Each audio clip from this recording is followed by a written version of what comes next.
Welcome back to Kaiju 101, a series of videos dedicated to teaching you about the basics of the kaiju genre. 2 heads are better than 1, and 3 heads are better than all. Today's video focuses on my favorite Godzilla monster and one of the most prominently featured kaiju in the entire franchise. He's been a thorn in the King of the Monsters' side for over 50 years, appearing in every single series of Godzilla films to this very day. As one of Toho's Big 5, he's one of the most widely recognized kaiju in the world, appearing in everything from television shows to hip-hop albums. Today, we'll take a look at the origins, personality, and history of the King of Terror, King Ghidorah.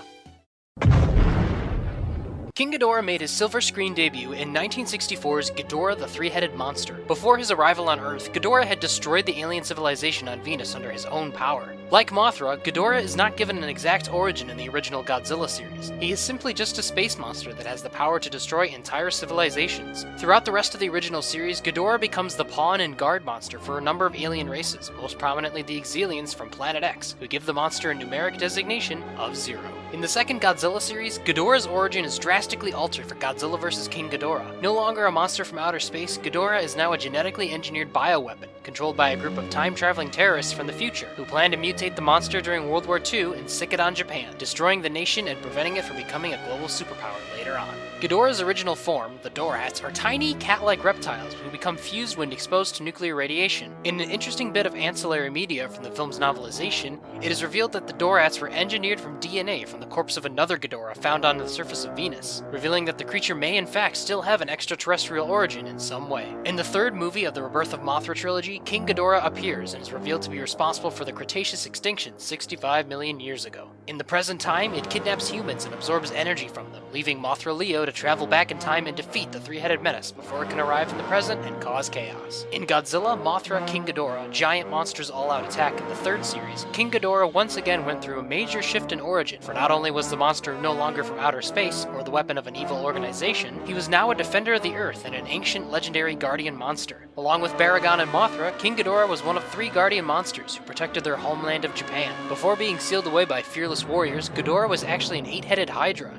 and was awakened to combat the evil possessed Godzilla before he could grow back all of his heads. There are at least 3 more characters in the Godzilla franchise with the surname Ghidorah, but we'll save those 3 for later videos. Like Mothra, King Ghidorah is slated to appear in 2019's Godzilla, King of the Monsters, the highly anticipated sequel to Legendary's 2014 Godzilla reboot. The only visuals we've seen of the three-headed menace are cave paintings from the end credits scene in Kong Skull Island. Viral marketing on Twitter has revealed that Ghidorah was discovered entombed in ice in 2016 and was given the all-too-familiar designation of Monster Zero.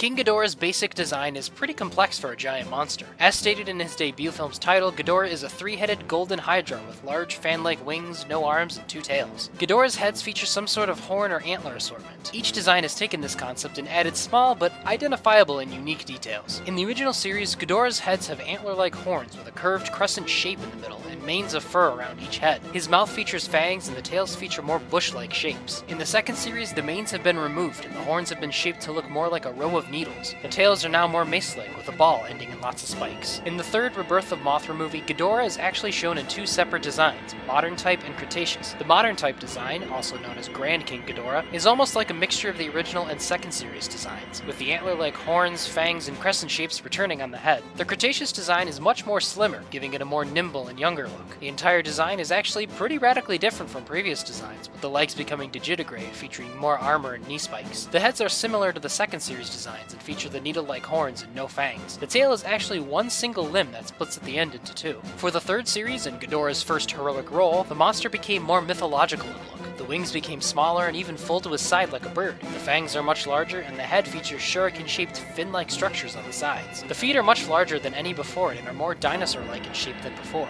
Ghidorah's paintings in Kong Skull Island are just that, paintings, so we don't exactly have a concrete design to go off of. The basic shape remains the same, and the wings are certainly wider and leaner than before, but the faces are almost totally blank with little to no detail.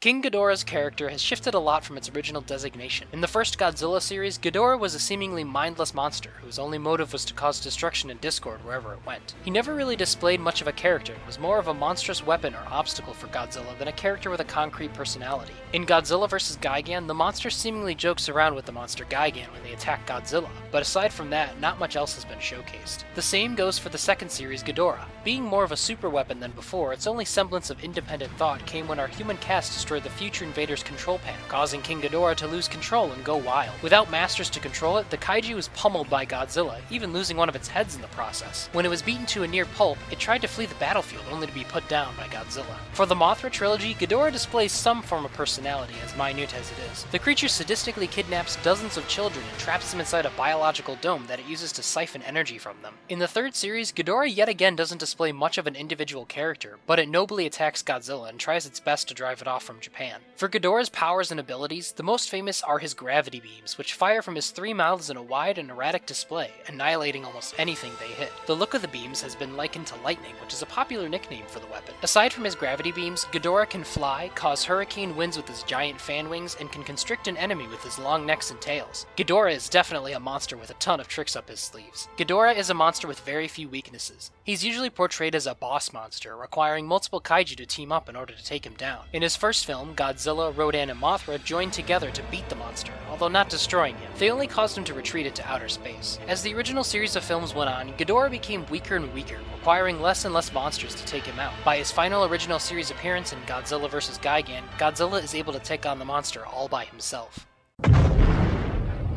Ghidorah is a fantastically designed monster, one of the most original not just in the Toho library, but in the world of cinema itself. He's the ultimate enemy kaiju for Godzilla, and one that fans will be excited to see in future films and media. For this lesson's homework, you'll need to watch Ghidorah the Three-Headed Monster, Godzilla vs. King Ghidorah, and Giant Monsters All Out Attack. Thanks for watching, guys. I hope you enjoyed this week's lesson. See you in the next class.